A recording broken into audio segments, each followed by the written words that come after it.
Good morning. প্রায় ১ মাসের ছুটির পর আস্তে আস্তে সমস্ত বাচ্চাদেরই স্কুল খুলতে আরম্ভ করেছে। সামার ভ্যাকেশন শেষ, পাবলো স্যান্ডিদেরও তাই একই সাথে প্রায় স্কুল খুলেছে।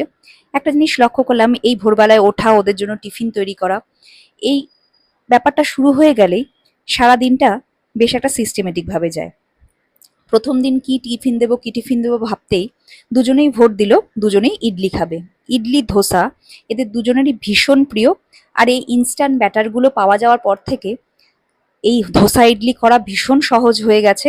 শুধু ডিপ ফ্রিজ থেকে আগের দিন রাতে একটু বের করে রাখি, যাতে তাড়াতাড়ি গলে যায় আর ব্যাটারটা তৈরি করে নেওয়া যায়। একটু নুন দিয়ে জাস্ট গুলে নিলেই হয়ে গেল।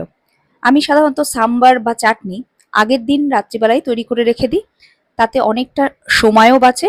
আর সকালবেলায় ঠান্ডা এটা দিয়ে দিই, ওরা যখন খাবে তখন নর্মাল টেম্পারেচারে চলে আসবে। আজকে ফল বলতে দিলাম একটু কলা।